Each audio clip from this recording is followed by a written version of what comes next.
are currently in a trade that we will talk about more later, pound Kiwi short. But this trade actually has a very interesting story behind it that I'm about to tell you right now. I took a nice win on euro dollar, plus 4%, so a very good start to the week. And especially coming back from Japan, that was my first day actually trading for real, right, after my vacation. So it was a really good start. Without realizing it at the time, I got a little bit too overconfident, and that's the topic that I really want to focus on today in this vlog, is how overconfidence can get you, especially in the moments when you think you're already above that level. Ego is a very devious thing because it strikes when you least expect it. And even more importantly, perhaps, is how to recover from drawdowns or from mistakes, right? A series of mistakes even.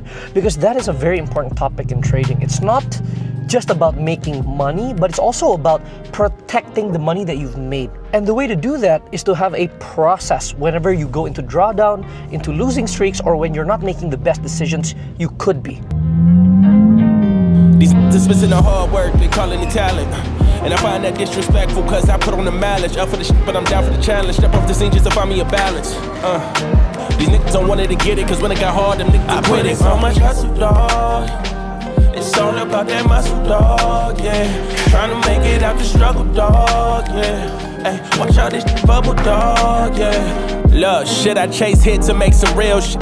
Something that they feel shit. Cause all I know is speaking on some shit I really deal with. Like how I and in the morning didn't feel. Okay, we just got tagged out for break even, almost. Minus $100, which is basically like minus 0.05%. Same shit, it's break even. On pound Kiwi. So let's just get into this trade. Let me break it down for you. Starting from the weekly as always, this is what we're working with, right? Zooming out just a little bit, this is our macro resistance level. We identify a liquidity gap here that price has now filled and captured liquidity from, right? So when price breaks out of a high value area like a macro resistance level, and then it pushes back down into range, that is called a liquidity capture. All the liquidity above this value area has now been taken, and the market has already done its business there. It has no more things to do there, as shown by its impulsive drop back down into range. So now we are ready to begin the downside reversal after capturing all that liquidity above our value area. Therefore, we have a clear short bias here on the weekly chart. And one really important tip, when you see a partial wick fill, and then the next weekly candle fills only a part of it, so it doesn't go all the way, it doesn't fill everything, it just fills a part of it, that is a wonderful candle formation to signal that the downside reversal is coming. I challenge you guys to backtest this yourself, either on the weekly, the daily, even the H4. It works. Price is fractal, right? Meaning what you see on the weekly will likely apply on the daily, on the H4, on the H1. Maybe with some nuance, but overall it will apply. Now going into the daily here, we confirm that yes, indeed, this is an impulsive downside wave, which we like. We want to trade impulsive waves down. We don't want to trade corrective waves. That's very dangerous. So what is a corrective wave? A corrective wave is something like this. When it's just ping-ponging in a channel like that. We do not trade these moves. They're very dangerous and they're very difficult to get right. So we just fuck that, you know? Just make your trading simple, guys. If you know something is bad, don't fuck around with it, honestly. That's like good trading simplified. That's it. If you know something is shit, stay away from it. Just cut it out. Okay. So we like impulsive moves. Impulsive moves are straight line moves down, right? They signify momentum. They're powerful. We want to join moves like this. Next, we find this L2B right here. L2B means level to beat. This is the level to beat here. And we have broken that down confidently as well. This maximizes our confirmation that yes, our bias to the downside is very strong. So we have a very strong short bias on the higher time frame. Knowing that, we now look for continuation structures on the H4, okay? So on the H4, after this beautiful impulsive breakdown of L2B, we find our continuation structure that will be made more clear on the H1. So let's go into the H1 right now. This is essentially what our continuation structures look like, right? Not gonna go into too much detail, obviously, because in respect to the students who are with me, but giving you guys as much value as I can here. This is essentially what it looks like. You might even figure it out yourself. And so we were looking for an entry last night from this area right here, our consolidation highs, but we did not get the entry candle we needed. We do not enter trades from rejections like this, where there's a huge wick to show that the buyers are still present in the market. We don't like that because we are the seller in this market, right? We want to go short. So why would you enter a trade through a candle that looks like that? So are we surprised that price only pushed down for a bit before it came back all the way up to supersede the highs here? No, we are not. So when I woke up this morning at 7 a.m., I saw this candle close. This is beautiful after capturing liquidity from prior local highs. This is the liquidity capture, and then we print this perfect H1 rejection right there. This is what my entry criteria looks like. Whew, great break even. We would have been absolutely wiped out if we hadn't exited the trade there. That's why we have the break-even rule, guys. Just updated the community on the positions we want to look at today. Mainly, it's going to be dollar yen and euro yen, with dollar yen being the better choice. So we have about a few hours, I guess, until dollar yen forms. Essentially, we're looking for price to complete our continuation structure and retest this level as well before giving us our rejection on the 15-minute here. Look something along these lines. We enter the trade like so, and boom, that will be our Friday trade. Let's see if we get this. Obviously, if we do, you guys are gonna be the first to see it as well. It's time to hit our workout. Got a back day today, and I just got a membership in the gym upstairs.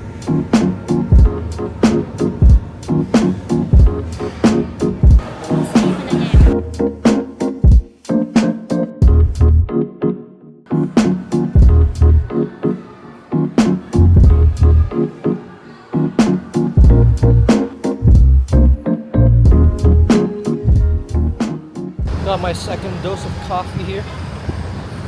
Chicken wings, I couldn't finish it. Way too much food, man. These are the two trades that I took. One right here. The other is right here. I'm gonna show you the screenshots right now, wherever Edward decides to put the screenshots. How did I take these awesome trades to start the week strong? So, beginning on the weekly as usual here, we are in a clear macro downtrend. That's point number one. Point number two is that we have broken down macro support on the weekly chart very confidently at this point. Note how price even tried to capture liquidity from MS and then tried to reverse to the upside, which is usually what happens because these macro levels on the weekly chart are very strong. So in conclusion, we have a very strong short bias on the weekly chart. But because the weekly chart is not the relevant higher time frame, it's more so for a bird's eye view perspective of where we're trading in the market, we want to go down to the daily to get the relevant higher time frame bias. Okay, on the daily chart, what do we see here? We see these lows, which is key support, right? That's what we call support levels on the daily, being broken impulsively, and price once again tries to make this a liquidity capture to reverse to the upside. What happens? It fails pathetically again. And the failure really began all the way up here. When the daily candle closed like this, that's all I need to see to know that the upside reversal attempt has now failed. This red daily close. That's just super powerful for the sellers. Next, that means we know that we are still in a short bias on the higher time frame, right? On the daily chart because of this daily close to invalidate this upside reversal attempt from key support. Okay, so we know that the sellers are still in control of the market now. This is a wonderful impulse wave down to reflect what we saw on the daily chart, so that's good. Now going into the 1 hour for where we actually entered our trade. So the move has already gone pretty far by this point, right? It's already completed a full cycle. So what is a full cycle? It is an origin impulse wave into the continuation, into the follow through. Some people call this the power of 3. There's a bunch of names for it, but yeah, this is how markets move. Or should I say, this is how a healthy market moves. It's through 1, 2, 3. Okay, and this brings us to a very important point, which is a lot of the times people are afraid of trading when they think the move has gone too far. They think like, oh man, like we should have gotten in like all the way from here or maybe even from here. Now the move is so far off and now we are going against this local support level on the 1 hour, which oftentimes makes people scared. But here's a key tip. These levels on the 1 hour, they don't matter. I just said that. Local levels on the 1 hour don't matter when you already have a clear higher time frame bias to one direction. That's the key. Try to backtest it yourself if you want, but I'm telling you guys, not all support levels are created equal. That's why we have the distinction between macro support, key support, and a local support. A local support, it's not a thing, guys. It's just not. That's one of the biggest misconceptions in trading, that all support levels are basically the same. They all have the same strength. No, they do not, right? I don't give a fuck about local support levels. Okay, moving on. So we have gone pretty far, right? This move has gone pretty far on the lower time frame. We are going against a local support level that now you know we don't care about.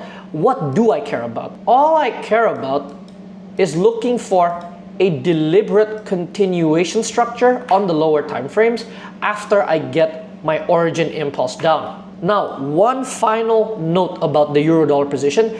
Yes, this was really messy, but what's the context? Why did this happen? It's because of CPI. This is not true price action. You need to understand the context from which price is coming from. So not all price action is created equal as well. Some price action is just toxic volatility from news events like CPI, FOMC, NFP.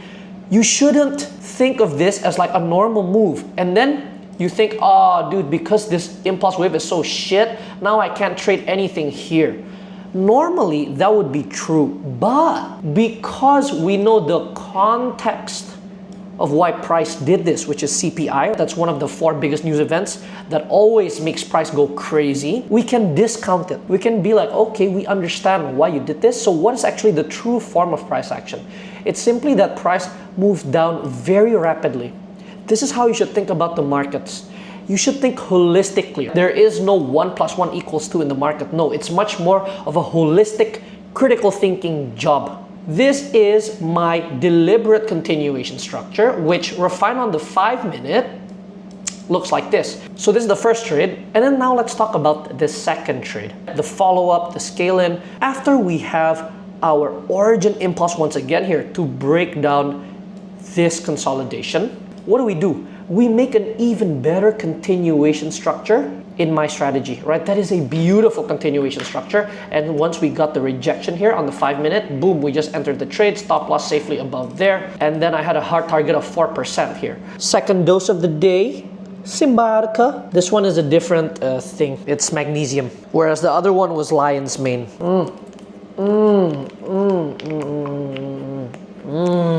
Now we're ready to really quickly identify how I fucked up. Dude, I almost broke my DJI, and this entire vlog could have gone to absolute shit. Got my jacket ready in case it falls. And we're gonna try this again. Dude, and I put this outside my car. That could have gone really bad. All right, now finally, let's get into this properly.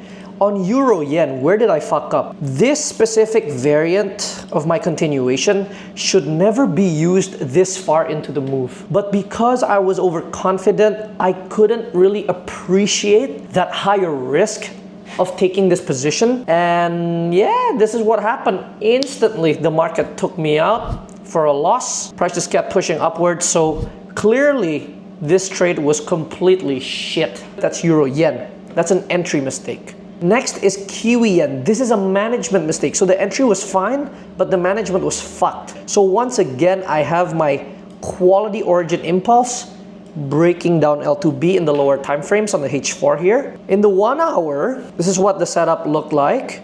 So we established these local lows, very similar to Euro Yen just now. We break the local lows and then we make an ideally placed continuation structure, which is a 5-minute structure at this point, right? So this is what the structure looked like.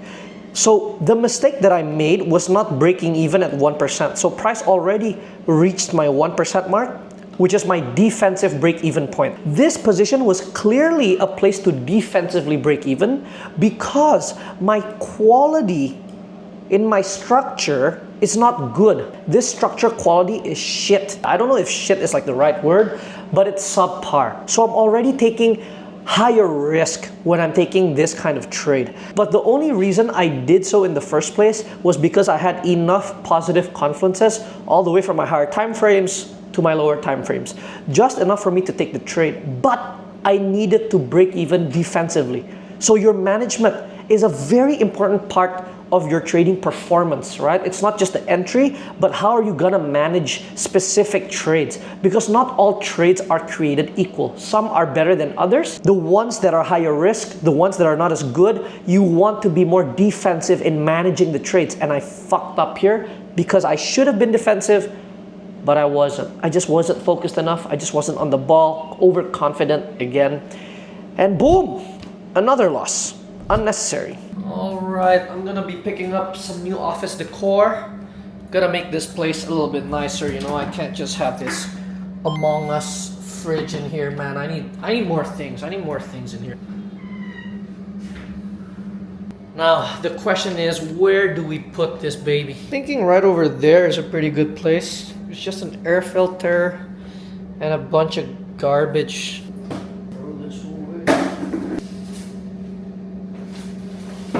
I guess that's fine.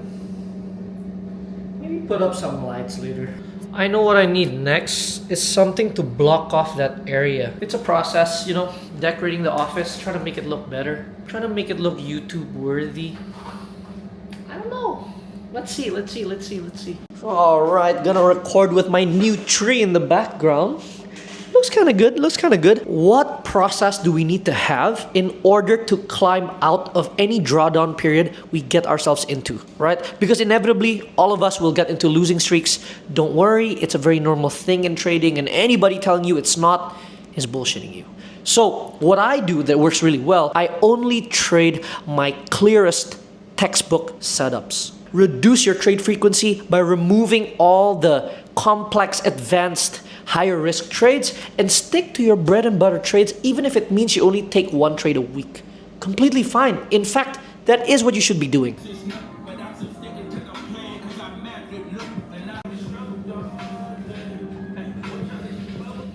The final thing we need to do before we head out of here is our weekly performance review. So this is basically a recap of all the trades that I took this week and summarizing all the lessons I learned from each and every trade I take, right? So as you all know from this vlog, I made mistakes in Euro Yen, Kiwi Yen. I took a loss in Euro CAD as well, but I'm not gonna go into that in this vlog. It's gonna be too long, right? So 3 L's, minus 0.5, 0.5, 0.5, 4% on Euro Dollar. So still pretty good overall. And Euro Dollar were just both bangers. Now it's time to get out of here.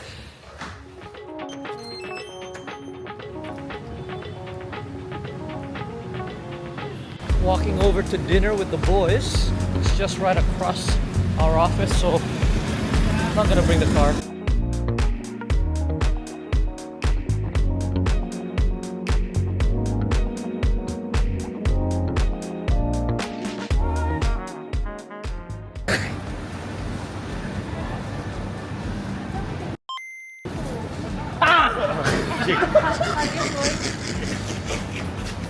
Try to smell me, bro.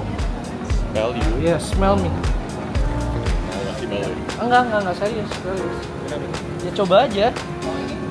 What do you think? ada smell, bro. Exactly, right?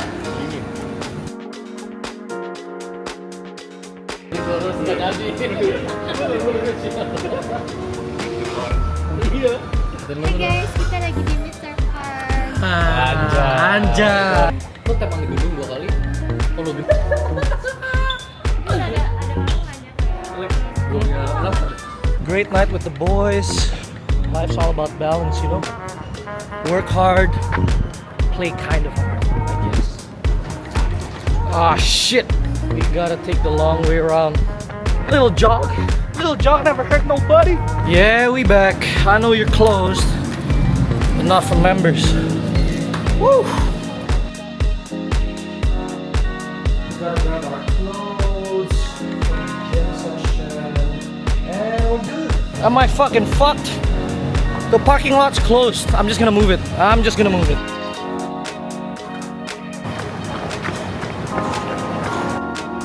Oh shit, guys, I think I'm fucked.